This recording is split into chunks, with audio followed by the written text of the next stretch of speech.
How you doing? Ezra Levant is my name. I am the boss at Rebel News. I do a lot of things every night at 8 p.m. Eastern Time. I have a show called The Ezra Levant Show. I have a monologue, and then I interview an interesting guest, and then I read my fan mail or hate mail. I like it. Keeps me busy, but I miss doing these noon-hour live streams, which are unscripted, where I get to scratch an itch of an issue that comes up or be a little bit more casual about things, give you a little update on what's on my mind. And over the weekend, I was out at the Conservative Party of Canada Leadership Contest results night in Ottawa at their beautiful Shaw Convention Centre, which is right downtown. You know, it was the first time I had been in Ottawa since the trucker convoy back, I was there in January actually. It was a little eerie. I mean, I had a little bit of some flashbacks of that place just chock full of police. And I wasn't even there, the worst of it. I wasn't there when they deployed the riot horses to stomp on people. I wasn't there when they had the full riot police that were shooting our reporter Alexa Lebois. They weren't beating people with sticks. I wouldn't say I was traumatized to be back in the city, but I certainly had nervous memories of what it was like in our nation's capital to have martial law, a form of martial law imposed.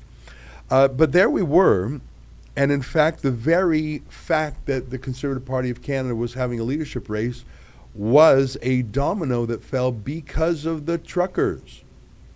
You might recall that the feckless, the impotent, the eunuch Conservative opposition leader for the last 2 years was Erin O'Toole, who, Conservative opposition leader, he was not Conservative, he did not oppose, and he was not a leader. And this was so awful and so obvious. You know, there was nothing he wouldn't do to comply with the Liberals. He was for the carbon tax. He gave it some strange name, but it was a carbon tax. He called it a levy or something. He was indistinguishable from Trudeau on every small thing, but on the big thing of the day too, the lockdowns, the mandatory vaccines, the extreme approach to forcible public health, which frankly is contrary to the Nuremberg Code if you know anything about medical ethics. Erin O'Toole was so useless, and that was boiling under the lid of the pot, but when the truckers came to town and he banned his members from meeting them, well, that was when the Conservative Party said, yeah, no thanks, and they threw him out the window. So that's good news, because there was no way Erin O'Toole had a chance of beating his boss, Justin Trudeau, any more than Jagmeet Singh has a chance of beating his boss, Justin Trudeau. The other domino that fell because of the truckers was Jason Kenney being thrown out of the leadership of his party. Incredibly, a first-term premier. He won't even see the end of his term. That leadership is coming up in about a month. It's going to be very interesting. But back to the Conservative Party Leadership Convention. You know, I brought this on the screen. I don't know if you can see it. It's pretty boring. It's just the name tag. So I go to the convention center, and I didn't even have to furnish any ID. They recognized me. And they said, oh, Monsieur Levant, which is how I sometimes go. When I'm traveling, when I'm feeling fancy, I pronounce my name with a French accent. He says, Monsieur Levant. And they gave me my media pass. And, you know, the fun, I just love that word. I don't know if you know, for a leadership contest, the word en français is chefferie, like to find the new chef, the new chief, the chefferie. I love that word. So this is the media pass that I wore. And it was a pleasure to have pride of place on the media riser at this convention. You know what a riser is? It's just what it sounds like. It's a couple feet high where you can set up your cameras to have an unobstructed view of the stage. It's behind all the audience. So you have the stage at the front where the speakers are. Then you have, you know, hundreds of seats for the delegates. And then behind them on a riser are all the media. And there was a big row. Like in the middle of it was the Conservative Party's own camera setup. And then you can see me there, looking as handsome as ever. And you could see how modest our equipment is. It was a tripod with a a cell phone as a camera. I'm using my AirPods as the microphones, and I'm sitting on a chair. That's a pretty bare bones setup. I think you can make up in the background. You can see a few things in the background. So it was a very modest setup compared to just to our right was CTV's big setup, and then the CBC obviously dominates. They have a huge crew. They have an enormous crew. They have their producers and directors and their talent. And then, as our videographer Guillaume Roy pointed out to me, they had a completely separate crew to come tear it down, like to take the chairs away, to take the equipment away. CBC not only had a full English team, a full French team, producers and directors and inters and hangers-on and makeup people and coffee people, like it was an enormous retinue, all on your taxpayer dime. But then they had a separate team because God forbid the talent carries a tripod. God forbid the producer or director takes a light down. So it was me talking into an iPhone, and our crew, I love it. It was William Diaz-Berthiaume, Alexa Lavoie, and Guillaume Roy. It was an all-Francophone team, which was really fun for me. It shows how Rebel News has grown.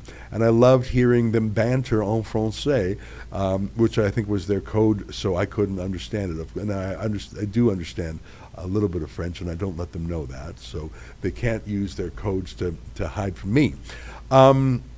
Yeah, so as you can see, Alexa was there. Anyway, my point is, so I walk in, and they escort us in the friendliest of way to get our media pass. And Alexa is mobbed as a conquering hero.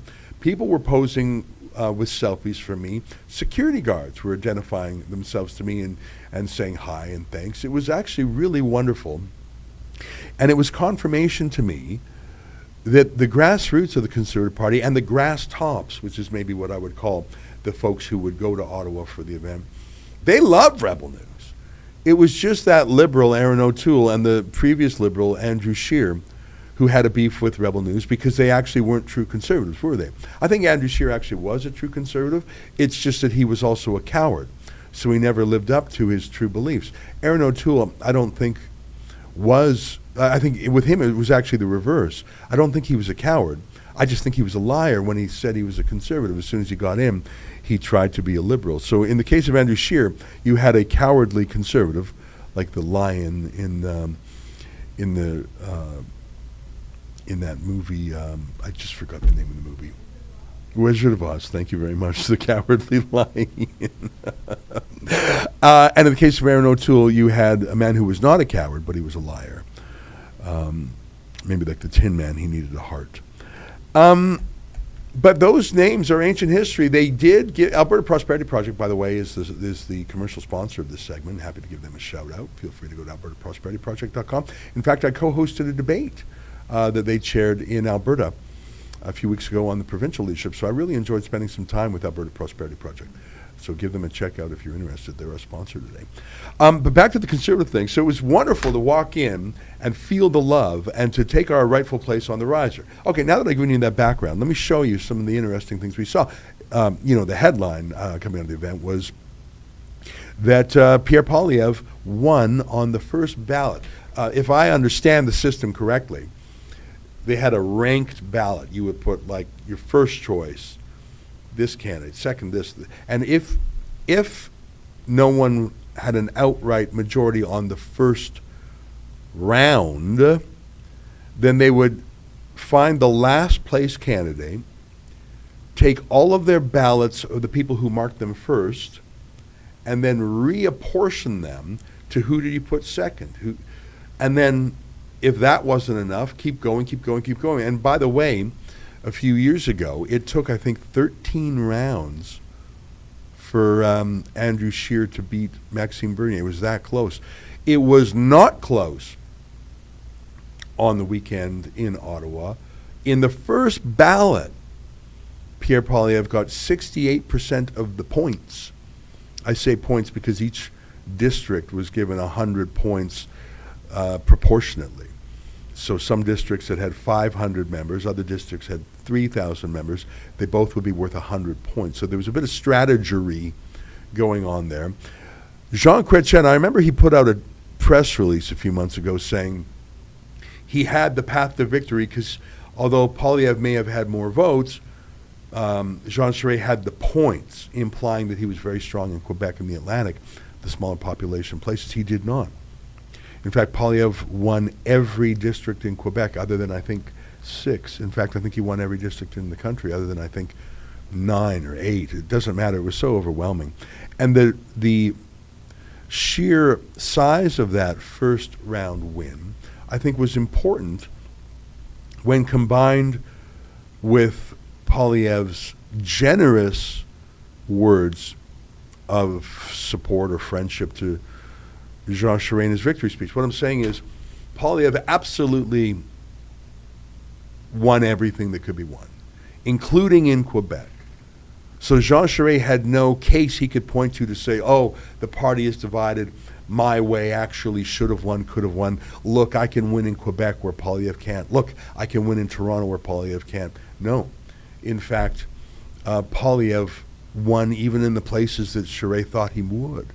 So his dominant victory, combined with his very friendly words, shouting out credit to Jean Charest for his years of service and duty, I think really took the air out of the balloon of anyone who was going to say this party is disunited. 68% on the first ballot is going to be pretty united, I think. I think we got some audio coming in there. Not sure what that sound is. So that was the headline. Jean Charest did come in second. Third place was Leslyn Lewis, and fourth place was Roman Baber, who got 5%, which doesn't sound like a lot. Well, when there's only 32% left after Pierre Poilievre, it's not bad for a guy who really was from, he's not an MP, he was an MPP in Doug Ford's provincial government, got thrown out for opposing the lockdown. So in a very short period of time, I think he became a national force, which is very exciting. I want to show you a few clips and then I'm going to skedaddle. Here is a clip from Pierre Poilievre's victory speech. I thought it was a good speech. There wasn't a lot of things that were completely new, but I think it would be new to a lot of people who tuned in for the first time. Who is this guy who just won? They would have heard it for the first time. Here's some clips from Pierre Poilievre. They need a prime minister who hears them and offers them hope that they can, again, afford to buy a home, a car, pay their bills, afford food, have a secure retirement, and God forbid, even achieve their dreams if they work hard. They need a prime minister who will restore that hope, and I will be that prime minister. We will rekindle the hope that people's paychecks and savings can again buy a decent life. We will make government affordable so that life is affordable. We'll cap spending and cut waste to reverse inflationary deficits and taxes. That includes axing new taxes on your paycheck, gas, heat, and other essentials. Well, you can, I don't know if you heard it, but he said restore hope, rekindle hope. You know, I see the Toronto Star is saying he's full of rage, he's Trump, he's negative, he's full of hate. I don't know, the words renew hope, restore hope, rekindle hope, that's sort of positive language to me. I think that the Liberals are running a playbook. You know, they say generals always fight the last war. They're always refighting the last war. I think the Liberals and the Liberal media, which are really part of the same team, yeah, let's take a look at this. Here's the Toronto Star. Scroll up a little bit to the headline. Can Poilievre's new message of hope soothe the angry masses? Actually, look at that. That's actually a fairly accurate headline. Isn't that funny? I thought you were going to put up, like there was about 6 Toronto Star headlines last week about how he's full of bile and rage. And the Toronto Star's view is the only people allowed to be angry are the government. Yeah, look at that one there. look at this headline in the Star. Pierre Poilievre needs to cool down his angry mob before someone gets hurt or worse. Yeah, that's where the violence is coming from, not the government that deployed riot police to literally stomp on peaceful protesters, that seized hundreds of bank accounts because you dared to criticize the king. Yeah, the trouble is the opposition leader for opposing to oppositionally. They want to tone police Canadians. That's the same Toronto Star. Can you find their front page? Remember that front page on vaccines? I'll just never let them forget it. If I live to be 120, I'll still be talking about this. You could literally Google, because people search for it so often. It's one of the suggested searches. If you go to Toronto, yeah, there it is. Yeah, show that. This is the front page of the Toronto Star not too long ago. Unvaccinated people, should we even let them?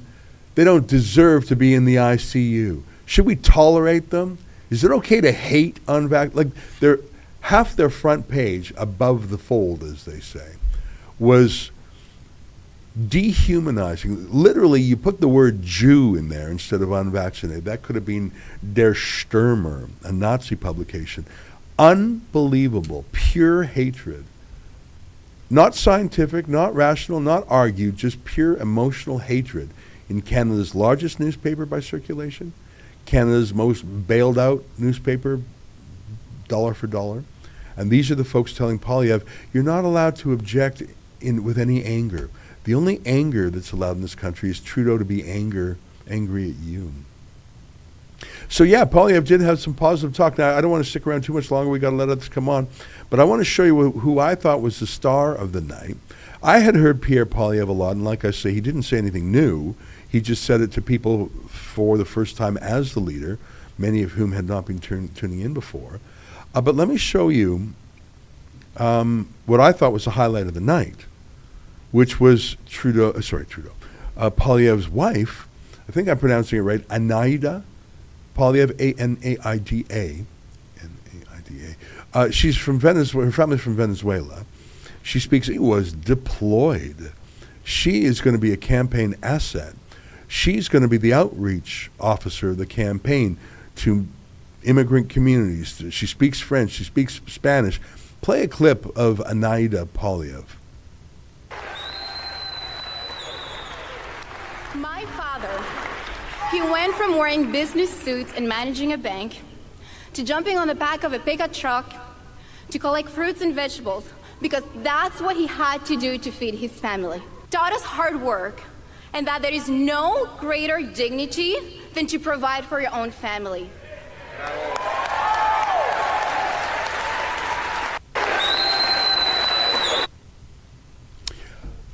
Well, she went on at some length. It was wonderful to see. You know, Sophie Trudeau was the toast of the town for about a day until the Globe and Mail interviewed her, and she said such appalling things, such weird things. She was really into crystals. She talked about how we should dig that article up. It was in the Globe and Mail, an interview they did. They never let her do an interview after that. She talked about Trudeau's pure blood, and it was just really weird and creepy. And they never let her talk to the media again. Not that she really would. The two of them estranged, Sophie often without her wedding ring. And I'm not saying that to make fun. I mean, listen, marriages are tough at the best of times in a stressful position with a serial groper like him. It's going to be tough in the fishbowl of Ottawa. And I think it's fine that the media give Sophie Trudeau a break. I think it's sort of gross that she is a gold digger she was the force behind Trudeau wanting that vacation at Billionaire Island of the Aga Khan. She was the one who called up the princess and said, can I come with my girlfriends? Justin Trudeau did not. There were several trips to that island. Justin Trudeau was not even on all of them. It was Sophie, the gold digger. She reminds me of Meghan Markle. Anyhow, sorry, my point about Sophie Trudeau is after that disastrous interview with the Globe and Mail, they never let her talk to journalists again because she's a little kooky. And she rarely campaigns with Trudeau. Once in a while she comes out for a photo op. Usually it has to be accompanied by foreign travel. I remember, Trudeau will say, look, I'll take you to Japan and we can have an amazing trip to Japan. In return, will you do a campaign photo op with me? It's sort of sad in a way. By the way, I am not 100% sure that Sophie Trudeau is vaccinated. She was so pure blood, don't touch me, spiritual energy, Green Party vibes. I'm actually skeptical that she's jabbed. I have no basis for that other than speculation that she was so new agey. I don't think she is a big pharma kind of gal. That's just speculation on my part. My point is, you've never heard from Sophie Trudeau again. And that's probably the right move for her. It's probably the right move for Justin Trudeau and his campaign. And I think it's fair, because I think that she is not fit for public communications. Let her be a mom. Let her raise those kids.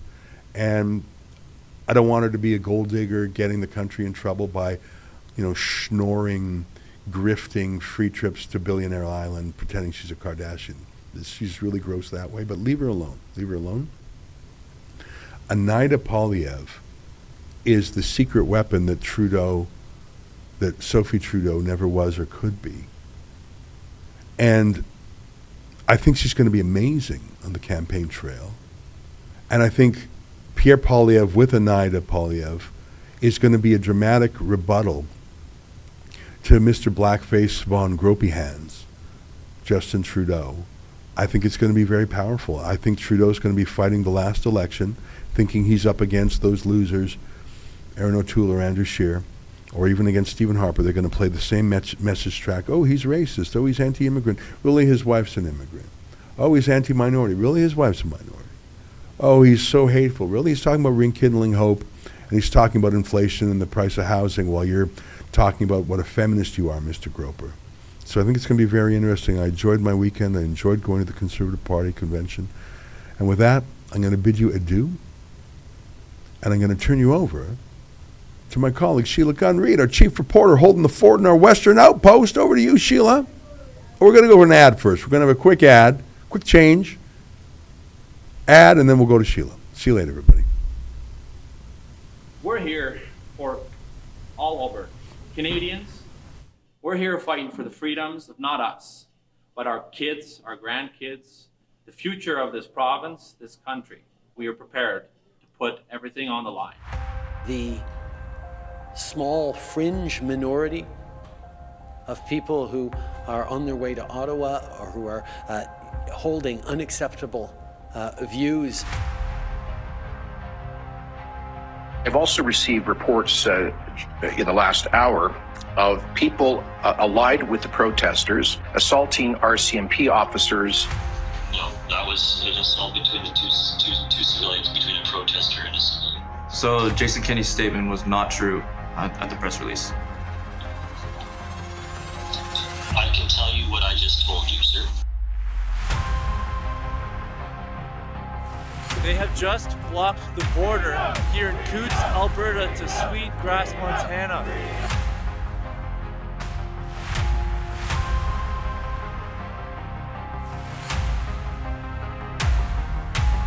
We don't want to put anybody's livelihood in jeopardy. That is the very last resort. But This is something I've certainly never seen before. Freedom and peace and loving. That's the Canadian way. It's not like CBC or any of these other mainstream news channels are making it out to be. I am not a white supremacist. we're not backing down until the mandates are lifted. Yeah. We're not backing down until the mandates are lifted. Yeah. This is our only battle we have.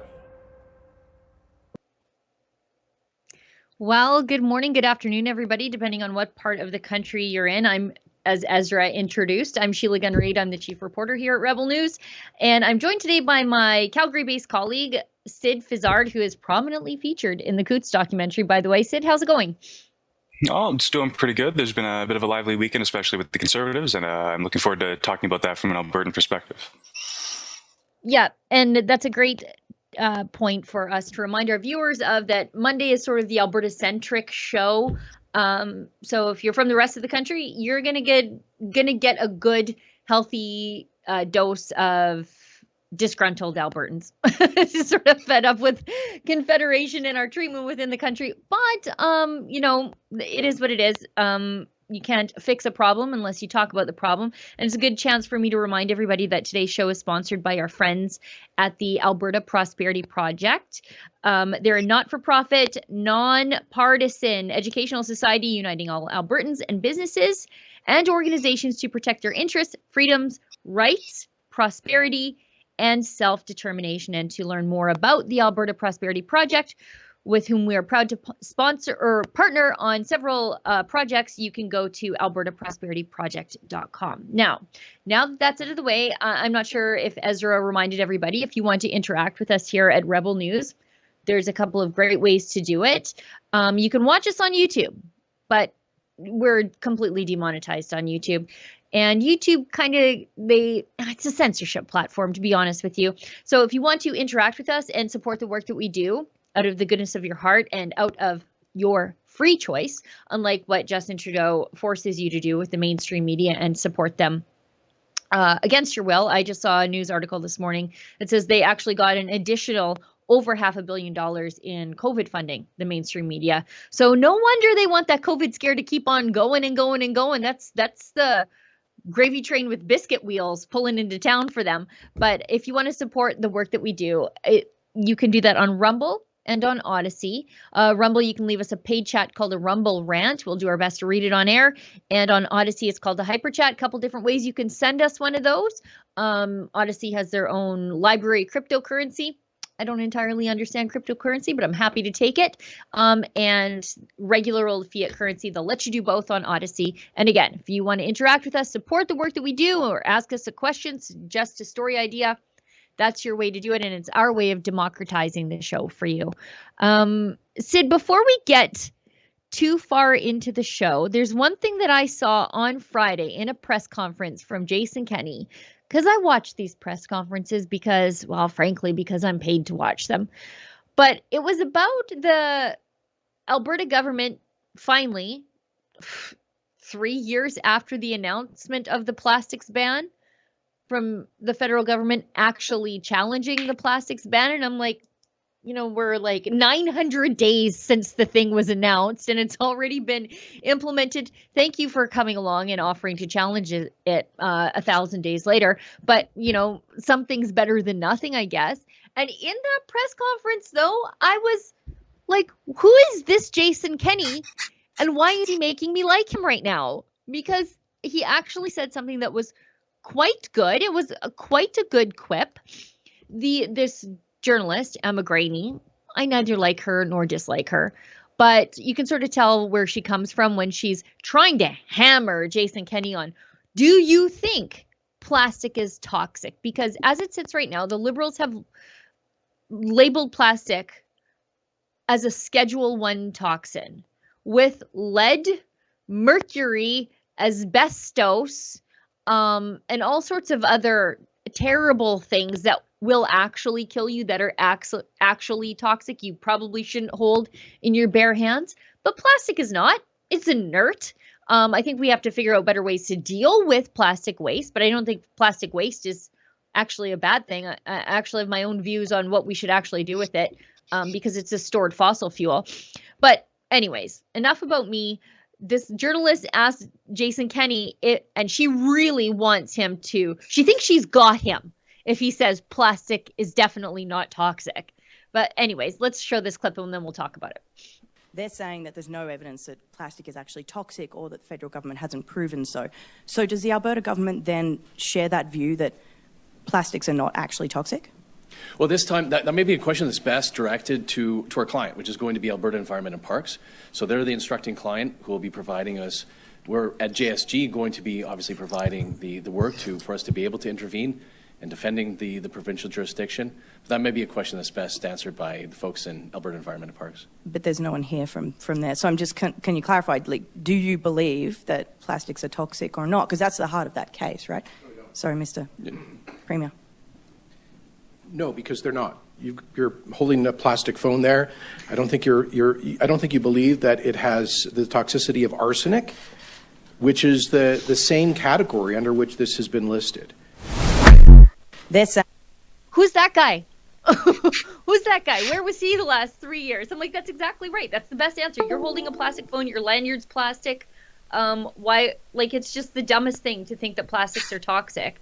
And good for him. But I'm curious who that guy is. Well, and a whole part of the environmental movement is plastic bad, oil bad. And there's actually another article I found recently, which is that there's a breakthrough discovery in carbon capture conversion for ethylene production. So in the environmental initiative, there's the carbon capture movement, which I think Alberta, I think it's fair to say, has been at the forefront of that. And now it seems that in approaching environmentalism, they've reverted back into a positive use of oil and gas and of the carbon that they now plan on capturing and turning into plastic, or for the use of creating plastic. So I thought that was a kind of a funny turnaround. And as well with Jason Kenney, and I noticed this in listening to a couple of the press briefings, that there was one as well on guns, and they're going to be trying to alleviate the long wait times it takes to register for firearms and to do all sorts of documentation around that by making an Alberta initiative instead of an Ottawa initiative that's actually taken care of in Nova Scotia, I believe. So it's funny to see Kenney, his stance coming up to what's going to be his, I guess, stepping down. Yeah. Again, I say, if this was the guy that we were dealing with for the last 3 years, great. But it hasn't been. But I was reading that article that you passed along about, and it is true. Alberta and Saskatchewan, the boundary dam in Saskatchewan, and then Alberta just sort of up the road from me in Josephburg. Alberta's a big province. You'll never find my house, weirdos. So I'm not worried about it. But just up the road from me in Josephburg, there's a huge carbon capture facility. And it is because this whole chunk of area is on top of a salt bed. And so there's salt caverns under the ground, which makes it great to store carbon. Now, I always thought storing carbon was a little bit crazy because I don't think it's toxic. I think it's plant food. So why are we spending all this money to store carbon under the ground? But as it turns out, while they were storing carbon, they were actually storing a component to make ethylene, which is used to make plastic. So I'm just like, okay, great. Start up the plastic mines. We've got the plastic mines here. Yeah, that's exactly what it is. We're going to be mining for carbon now. I'm very excited because they've been storing it up the road and no one ever figured out what to do with it. I'm like, we just can't keep shoving it into the ground. But as it turns out, 6 tons of CO2 come out of the atmosphere when they create 1 ton of ethylene this way. So I'm thinking plastic might save the world. If you are a hippie who's scared of CO2, then everything must be made of plastic now. It's going to save the world. Well, and they mentioned too that this isn't even net zero, this is net negative. So these net zero initiatives, they're shown to be completely silly when we've got these amazing alternatives that are coming up because of the advancements in technology that we knew were coming. Yeah, I think it's great. I think it's wonderful. Now, staying on the topic of Alberta, let's talk about what's going on with new details emerging around those who were arrested at the Coutts border blockade. And frankly, who better to weigh in than you? You spent 2 hard, long weeks of your life there, very cold. I think that was your first Alberta winter experience, and you were doing it on the Baldast Prairie in Coutts, so there's not even a tree there to break the wind. Tell us what's going on there, because there's strange stuff afoot down there. Yeah, to say the least. Well, as some of our viewers might have known, on September the 6th, we published our article, Prosecutor Tries to Slap Reporter with Punishing Release Conditions. And then it just so happened that the day later, and we have the CBC article here, I believe, but there are new documents that were released, and I'm just trying to find the exact thing here. Right, so 4 ITOs were unsealed and filed with Lethbridge Provincial Court on Wednesday after a legal challenge from a group of news organizations, including CBC Global, CTV, The Globe and Mail, Post Media, and The New York Times. Now, they've all published articles so far. I'm just going to cut you off here, because these guys were all protected by a publication ban, and that publication ban was asked for by their defense lawyers. So we have had very little information come out about this. So people have been asking us all along, why aren't you reporting on this? Why aren't you reporting on that? We couldn't. There was no information available because these guys were protected under a publication ban. So some organizations, they went to court, they got some documents unsealed. Sorry, I'll shut up now. Take it away, Sid. No, that's exactly it. They got some documents unsealed, and I believe coming up this month they're going to be having an appeal or whatnot to perhaps reveal some more of the information within those documents. But it's a little bit, I think the timing is kind of funny. But rest assured, I just want people to know we are actively seeking to obtain those documents. I'm not going to stop till I get them, so I am looking forward to that. And it's unfortunate that in all the articles that they put forward, the only one I haven't seen as of yet is the New York Times to publish something about it. But for the rest of them, they don't actually show the documents in full. There's a glimpse of them in one of the videos that was published.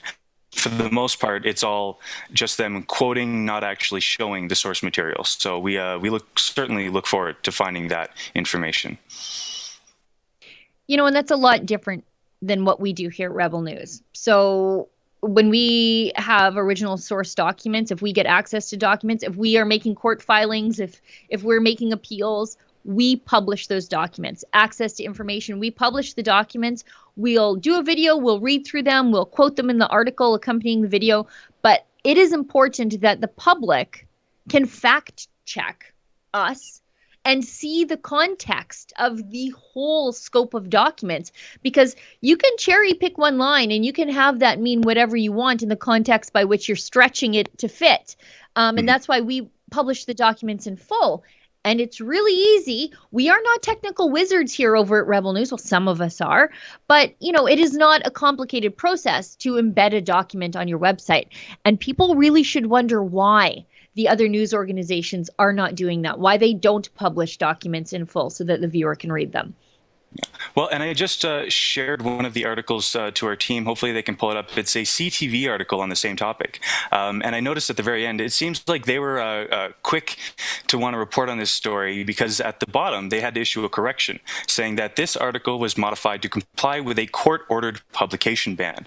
And of course, with a lot of these mainstream media outlets, they have, I don't know what you would call them exactly, but other like no-name media websites that'll basically replicate their articles and publish them. And some people have done that for the CTV article as well. So it's a shame that, they're being granted this access and yet they can't even uphold the standards that got them that access in the first place. Yeah, that is interesting. Frankly, especially with the CBC, it is the Canadian taxpayers who got them CTV, access to these documents. Yeah. No, but I'm also saying CBC, they've also published on the same thing. I mean, CTV also, they're on the public purse as well. But yeah, when the Canadian taxpayers are also helping you hire lawyers to go to court to get access to these documents, the least you could do is give the Canadian public the access to the documents that they inadvertently paid for as well. Yeah. And lastly, if I could just say, I did recently interview Chad about a couple of the individuals who the Democracy Fund is helping defend from the 13 who are arrested. Not the ones who were charged with conspiracy to murder were those individuals, but the two individuals that were being represented, their charges actually got stayed. We'll have a full report on that soon, but I wanted to get our hands on these documents so that we can kind of contrast to the two and all of the individuals that were involved. But sorry, I'll leave it there. Yep. No, yeah, that's right. So through truckerlawyer.ca, Rebel News was helping some of the people involved in this, not the people who were charged with conspiracy to commit murder, but some of the other people with, mischief-related offenses and I think even some traffic-related stuff, because they were just throwing everything they could at these truckers. But Chad Williamson from Williamson Law was representing them, and he's always great for a soundbite. So I really look forward to that interview. Well, and I said that was the last thing, but I went over these articles and the way that they described the situation, and I think one of the videos that they published, it showed, that there's these people that were arrested, close to the Coutts blockade and whatever, and they don't show you the footage of where the arrests were happening. They show you the footage of where the protest was happening because they want the peaceful protesters to have this negative connotation hanging over their heads. Right, that's a great point. Yeah, the CTV article that you sent into the chat there, it says that RCMP officers were engaged in wiretaps and there were undercover officers embedded in the protest, although I think everybody probably knew that. But I think it's pretty creepy to think that there were undercover officers likely standing alongside the truckers when the truckers were having privileged conversations with their lawyer, Chad Williamson. The police and anybody else, they're not supposed to be involved in those, what they call legally privileged conversations. And I'm 99% certain there were probably undercover police officers eavesdropping on those conversations between the truckers and their lawyer, Chad Williamson. Well, and the police, they didn't go through the judge. These were specific document requests or specific wiretap requests that were in relation to them perceiving immediate harm and danger to a police officer, which is what got them these warrants. Even though, as they mentioned, this alleged hockey bag filled with weapons never showed up. They never saw it, apparently. But even still, they acted on it. Now, switching lanes, let's talk. Yeah, no. I think it's a crazy story because, they're really, there were thousands of people at that protest at Coutts and at Milk River. Literally thousands. People from both sides of the border, people from all across the West. They went to Coutts, and the ease with they are all being painted with the same brush. I guess that's what bailout bucks gets you from Justin Trudeau. Yeah. And more importantly, thank God you guys were there to tell the real story of what was happening there, because what I saw, and I think what you guys saw, were just peaceful, often prayerful men who were driven to do this, I guess, extreme act of peaceful civil disobedience. Because there was no violence. They were respectful to the police. What's the most aggressive thing they did to the police was sing "O Canada" in their face. Yeah. And again, truckerlawyer.ca, you can see all of our coverage, see what actually happened down there at the blockade, because no other journalist from any of these mainstream outlets was even allowed, basically, in the Smuggler's Saloon. So feel free to check it out. Yeah. Yeah, you guys were in there pretty well full time. That was your office, frankly. We'll touch on two more Alberta stories, and then we'll move into federal stuff maybe three more. We'll do three more. Because Melanie Joly, I don't think she's reading the room. but that's a Liberal problem. So let's talk about this hate crime that you probably never heard of. Because if this had happened at a mosque or anywhere else or on a Pride sidewalk, if you had squawked your tires on a Pride sidewalk, you'd be canceled from your life, and your children would be canceled from life, and they would not be allowed. Your grandchildren wouldn't be allowed to have a job. But a hate crime happened to a church again. And as it turns out, we are not the most targeted group, Catholics, but we have seen the largest increase in hate crimes against us. And it specifically comes from our churches being vandalized, burned, our icons being desecrated, things like that. So we've seen, as a Catholic, and I say we as a Catholic, a 260% increase in hate crimes year over year. Again, somebody points out, sure, but that doesn't mean you're the most targeted. No, it doesn't. It still remains the Jewish community, but that is a huge increase year over year. Now, there's a hate crime happened in Calgary, and it happened again in a Catholic church, and nobody seems to care. So hate crimes unit investigates vandalism of a Jesus statue at a Southwest church. Calgary Police Service hate crime and extremism team is investigating the vandalism of a statue of Jesus at Sacred Heart Church last week. And around 5:30 p.m. on September 1st, a man approached the front of the Catholic church and used a hammer to break off a finger on the left hand of the statue and then fled on foot. It sounds like he's, obvious. I see this and I'm like, that's a frail left-winger doing everything he can to damage a statue of Jesus and only busting a finger. The man is described as 5 feet 11 inches with a slim build, tattoos on his left arm, wearing an orange t-shirt. Just making sure it wasn't one of those all children matter shirts. Possible. And ball cap or sunglasses, dark construction pants, and construction boots. security camera caught the crime in action. It's not believed to be connected to any other incidences. You know, the reason that security camera caught that is because last year, during the spate of church burnings, the Alberta government gave a grant to places of worship to up their security, to buy surveillance systems, because frankly, it's the last thing a church thinks about sometimes, because you want your doors to be open all the time, because people have, despair and they need their church outside of bankers' hours. But because of what happened over the last summer when churches were being burned, it really did change the relationship that people had with their churches, where you just couldn't go to church whenever you needed to say your rosary. I noticed even at, I think it's St. Josephat in Edmonton, that was where the statue of St. John Paul II, the Great, was vandalized, was covered in red paint.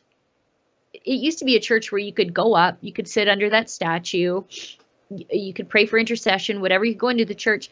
Now the church is basically fortified. It's got like a little fence that you can't get onto the property except during certain hours. And I think for me, that's probably one of the most damaging consequences of all of this, is that we just can't go to our churches anymore. They have to be fortified institutions like prisons for our icons and our altars.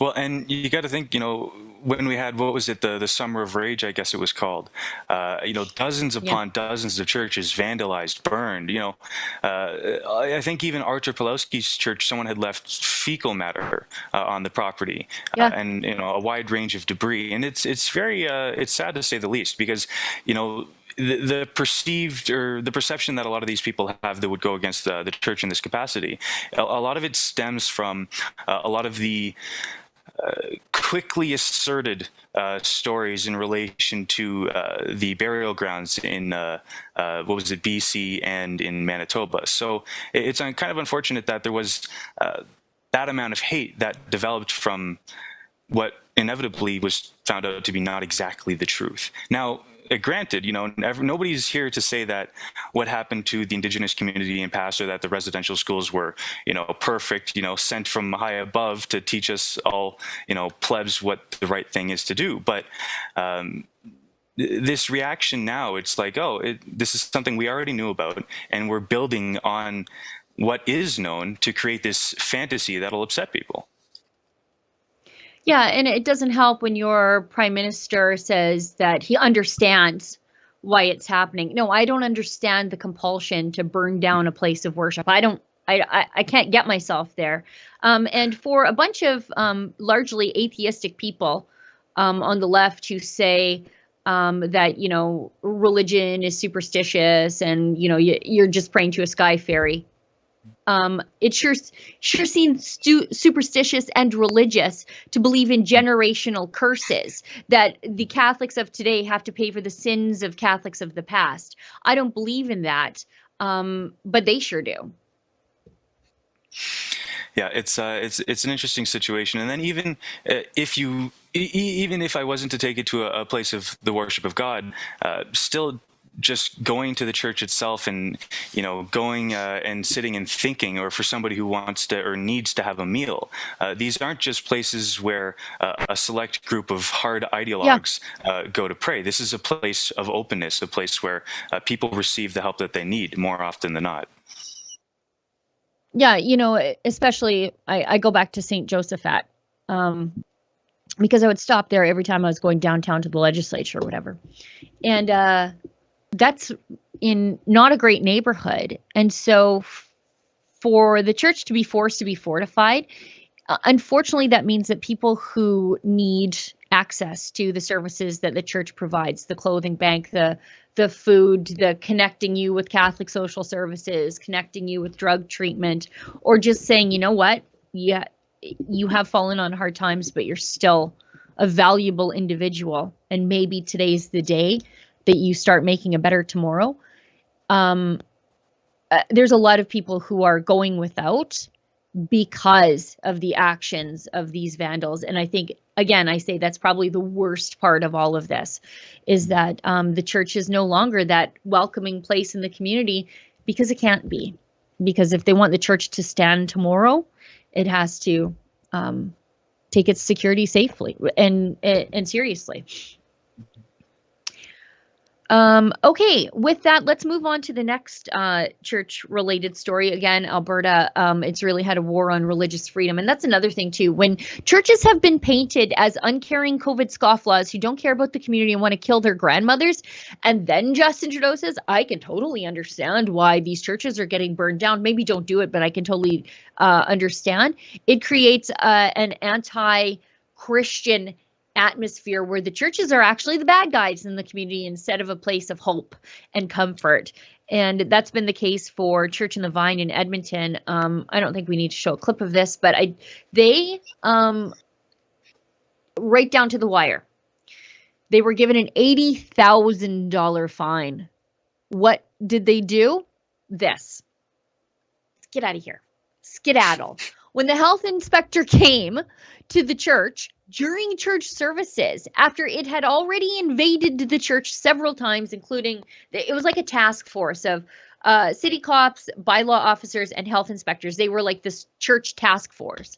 And they would go to churches and invade the churches and the Sunday schools, which as a parent puts me off the rev limiter. They would run around inside the church during services. Then one time they even tried to talk to the pastor there, Pastor Rodney, while he was on the pulpit. That happened one too many times. Pastor Tracy said, you guys are not coming in anymore. But Tracy, if you see her in my video, that lady's not violent. She's not rude. She's like the nicest, most politest, kindest lady. She probably prayed. I know she prayed for them after she kicked them out. But all she said on 3 separate occasions was, get out of here. Come back later when we're not doing services. They never came back later because they didn't actually care about checking for COVID compliance. They only cared about invading the church. So it's not like they actually cared if they were following the rules. They just wanted access.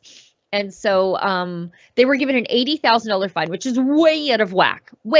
It's like a hundreds fine normally, not a tens of thousands approaching $100,000 fine. They paid that. They crowdfunded it at the last minute because they were going to get civil enforcement. But the good news is their appeal is going ahead. So they have their lawyer, James Kitchen, from the Democracy Fund, through generous donations of our viewers at home. That's going to go ahead. Sounds like not next. This Friday, it's going ahead.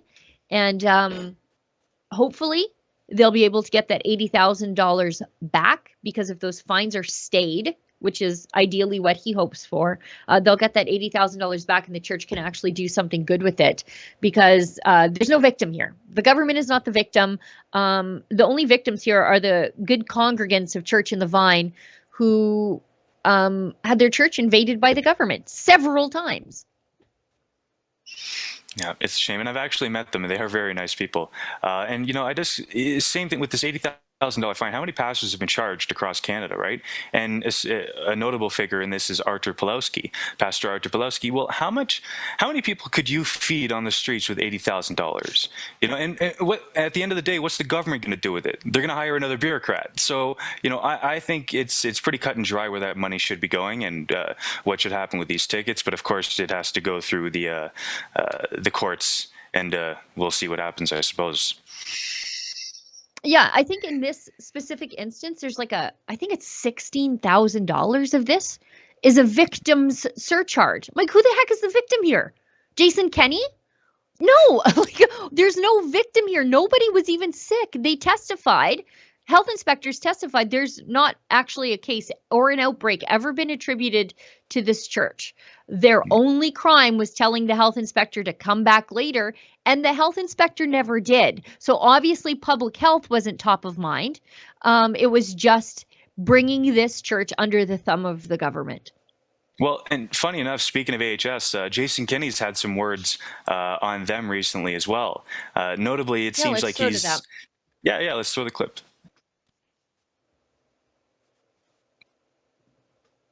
Capacity for our healthcare system that this government inherited was 173 staffed ICU beds. So we were given a September surprise a year ago that the best the system could do was to stretch from 173 to 230, which now there are complex reasons for that, but it was, in my view, unacceptable to have decision makers surprised with that radical reduction in stretch capacity at the last minute in a critical moment. And I don't think that would be acceptable in any institution. And so we had to look at every possible means of increasing that surge capacity, and eventually we established a total maximum surge capacity with all of these kinds of strategies you've mentioned of 380 ICU beds. And we capped out at about 335 at the peak of the Delta wave in September of last year. So, you know, all politics aside, decision makers need clear and timely information when you're dealing with a crisis like this. And we simply did not receive that. So, sorry, Boy, I Sheila, hope he finds the guy in charge. Yeah, well, I was just about that. What's the chain of command there between AHS and Jason Kenney? I'm sorry, does the AHS control him? Is that how that works? Well, and what happened? Well, and what happened to Tyler Shandro? Did he get demoted? No, he got shuffled to a new portfolio, a lateral move out of health. But he didn't get demoted to the backbench, and these are his people. So who's responsible for this? You know, like, at the end, it goes all the way up to Jason Kenney. I hope he hunts down the guy in charge of the province and holds him to account. The bureaucrats are out of control. Guess what? You're the guy who's supposed to get them under control. Don't look at me and blame me and punish Albertans and Albertan businesses, by the way, because that's why we went into lockdown, is because the Alberta Health Services couldn't up their surge capacity. Sorry, but regular Albertans should not bear the consequences of the ineptitude of those decision makers in the healthcare system. And a September surprise, again, excusez-moi, we're 2 years into a pandemic apparently, and just then you're figuring out last September about surge capacity? How are you just getting blindsided with this information? That should have been the first thing in his hands back in March of 2020. What's the surge capacity in the ICU beds, and how do we get that beyond 300? How do we double it? But he just figures that out in September of 2021. Give me a break. Every decision maker should have been fired. Instead, only Jason Kenney was by the party, but everybody else should be fired too. Well, and we've talked about this before, where it's very much a passing the buck scenario. Like, you've got the lowest level bureaucrat that knocks on the church and says, you know, sorry, it's Alberta Health Services that's telling me to do this. And then Alberta Health Services says, you know, sorry, it's the Canada Health or Health Canada that's telling us to do this. And then Health Canada says, oh, sorry, it's the World Health Organization. Well, what do we got Jason Kenney for if all we're going to do is let these bureaucrats run rampant? Like, he's the one who's supposed to put the checks and balances in place as the premier, as the man of Alberta. He's the one who's supposed to be defending us. And where was he? Well, and like, everybody seems to forget the role that Tyler Shandro played in all of this, the health minister. So he's the health minister overseeing these bureaucrats who are obviously not doing their jobs, that they're finding out, being blindsided last minute that there's no surge capacity. He wasn't fired. He was shuffled out into Justice and Solicitor General. So he moves from the health minister who failed so badly at his job that they had to criminalize church, and becomes the guy enforcing the criminalization of church. He should be under a rock somewhere, never showing his face in politics ever again, and he's getting a lateral move to justice. Well, he wants to go back to the Sky Palace. That's all it is. Yeah, that's exactly it. It's true. It's true. I that picture just irks me so badly.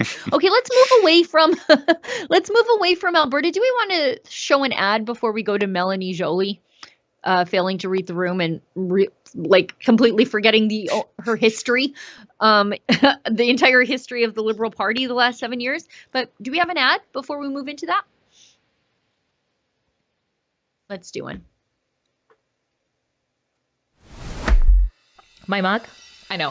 It's pretty cool. So is this hoodie I got on, and you could have it on too if you check out our special website at rebelnewsstore.com. That's where you can see Freedom Focus hoodies that we have for you, beanies, cell phone cases, you name it, all while supporting our journalism, where we fight to bring you the other side of the story, as opposed to, being forced by the Trudeau government to fund leftist media out of your taxes. The truth is, without you and your generosity, there is no Rebel News. So again, if you like the reports that we bring you and that we also fight for freedoms in Canada, please consider doing some shopping, picking up some swag at rebelnewsstore.com. We appreciate your support.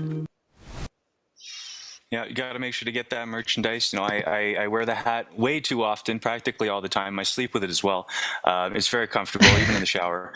But for me, I mentioned it last stream, it's all about the psychological warfare. When I go to work, how many people are going to see rebel, and in the back of their head, that'll stick? Well, that's what it's all about. So if you want to join the team, go to rebelnewsstore.com.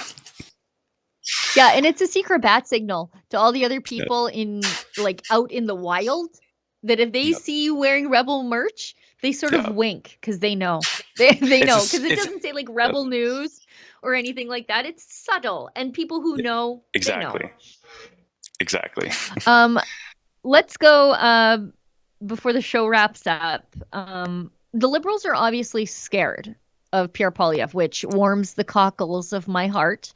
As the seasons change and turn to fall, the fear and gnashing of the teeth of the Liberals will keep me warm at night. It's like a cozy blanket around my body. I see that Foreign Affairs Minister Melanie Joly, she's concerned that Pierre Poilievre might be a little too divisive. And so, let's just roll this. I got a lot to say. People want Canadians value good government, and they don't want the polarization they've seen in other countries, including south of the border. So based on that, we'll make sure that we deliver, that we're connected. And meanwhile, for the rest, if Pierre Poilievre wants to go into, division, it's his decision. We'll be about hope and hard work. People want Canadians. Hope and hard work. Like, can we just lay off the Obama-isms, by the way? But she starts off by saying Canadians value good government. Frankly, I'm not so sure we do, considering they've elected Justin Trudeau, I think it's three times. So I'm not sure that the Canadians value good government the way the Liberals think they do, because if they did, they would just quit electing Liberals. But secondarily, she's worried about polarization, like what we're seeing south of the border. Her boss said that the unvaccinated are just taking up space, that they shouldn't be on the planes and trains with those righteous triple vaxxed or quadruple vax or whatever the heck it is now. Every 90 days now, get on the vaccination train. Her boss is the one that calls people who disagree with him, who might even be to the left of the Liberal Party. When you look at like the green types and the like anti-pharma people, they might actually be those granola types. I'm one of those, I'm anti-big pharma because I don't like being told what to do. But there's granola types on the other side who think crystals cure cancer, and they are very concerned about what gets put into their body, and they think their food has vibrations and whatever. That's their choice. But they're probably to the left of Justin Trudeau. And he's the one calling them extremists, racist, sexist, homophobic, fringe radicals, and saying that they're just taking up space, breathing up all the good air on the Liberals. And this lady, I bite my tongue, says that Pierre Poilievre is the one that wants the division. I'm sorry. We're already divided, and her boss is the guy to blame. Yeah. Well, and if you go back to 2016, I believe, to the World Economic Forum meeting in Davos, where Justin Trudeau is sitting aside from Klaus Schwab, I mean, he talks pretty openly about how he's aware of how effective a political strategy of division really is, but he thinks it's unnecessary and useful. It's been a little while since I've watched it, so I encourage you to watch that clip. But he basically lays the groundwork for what he's doing right now and says at the time that it's not a useful or momentarily beneficial strategy. So he's aware, certainly, of what he's doing in the division that he's bringing forward, to say the least. And I think he just doesn't care. And now he's, I guess you could say, dug himself into a corner that he probably wants to be in.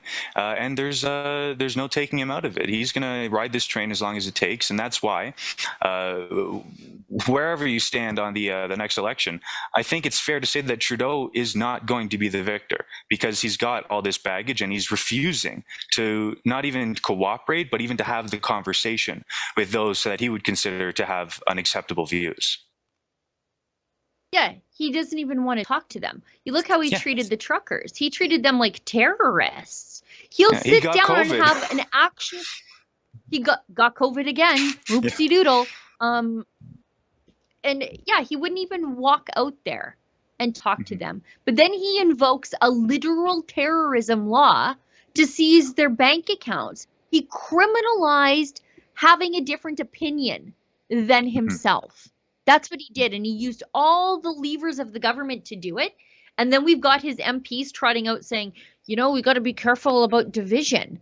You seized the bank accounts of people who disagreed with you, and you arrested a peaceful Métis grandma on the street. The woman is like 4'10", and she was public enemy number 1.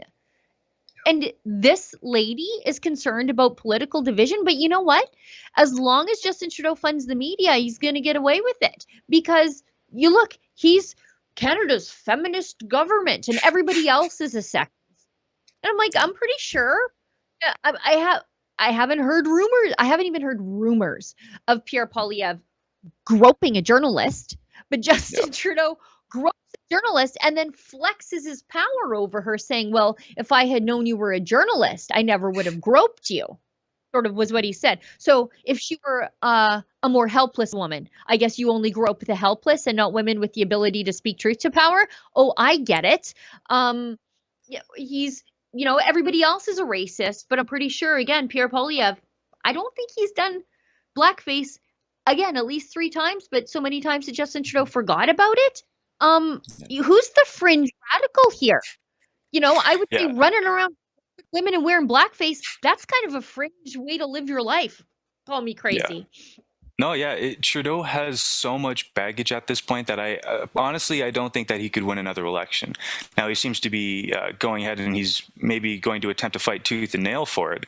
But what is it, a narcissistic trait where you can't apologize? So it's very much to that extent, I would say, is why he's going the road he's going. And he said he's going to be, I think he mentioned recently that he's going to be the face of the Liberals in the next election. Well, good luck to the Liberals. You know what? I think that's actually a good move. For us, because who wants to vote for Trudeau now after he's literally torn apart everyone's family from coast to coast to coast, as he would say? And, you know, you talk about blackface and groping. I mean, we still don't have clean water for the Indigenous reserves, or not reserves, but the Indigenous communities that are out there. They still don't have clean water, and yet he's going to bend the knee or take the knee with the photo shoot with a little teddy bear by the mass graves of what was allegedly a mass graves based on this ground penetrating radar. Well, it's also kind of convenient that you're not supposed to dig up somebody's burial ground. I mean, that's not exactly an appropriate maneuver. So what? Now we just have to go with the assumptions here, and all of this is built up to, I think, just way too much baggage for him to be able to hold on to the election one more time. Yeah, I don't know. Never underestimate. Although I think Pierre Poilievre might be a little bit different, but never underestimate the ability of Conservatives to snatch defeat from the jaws of victory, and just how gruesome the media is going to get, because Justin Trudeau is their sugar daddy, and if he goes away, then their money goes away, and then they have to figure out how to create a product that Canadians are willing to pay for. And I don't know if they're going to be able to do that. And so I say, bring on another round of layoffs in the mainstream media. Can't wait. We should get to our chats, although I am not. Okay, perfect. So I don't see that we have any. I thought we did. Maybe I saw it at the corner of my eye, but I think that was from the other day. I think that's it. We've gone past. So I have some things to get to. I know that you are a busy guy. You're trying to track down documents from the Lethbridge Courthouse, which apparently is a full-time job. So I want to thank you so much for being on the show with me today, Sid. You know what? I'll give you an opportunity to talk. I've been talking a little bit too much. Oh, no, likewise. It's great to chat. And I think, well, as always, I really appreciate all of our viewers that have stuck around. And of course, yeah, leave your comments. I'm probably going to read through the comments later sometime today just to see where people's minds are at. Because, of course, there's a lot of news and the tides are turning right now. So we are, we're facing a new world, so to speak. And we've got what looks like perhaps a new leader coming soon. We'll see. But otherwise, thanks everyone for tuning in. Yeah, I saw a lot of people being really hopeful about the conservative movement in Canada. And that's a new feeling. I don't know if we've felt that way since, when did Stephen Harper unite the Canadian Alliance? It's been a really long time since Pierre's got the conservatives funk. Felt really good. Yeah. Pierre's got the jazz behind him, so it'll play well for him, to say the least. I think the big jazz in his pocket, though, is that cute little wife of his. You just compare her on paper to that aging yoga debutante that Justin Trudeau calls a wife, and I don't dislike Sophie Trudeau, but I'm not sure what she does in a day.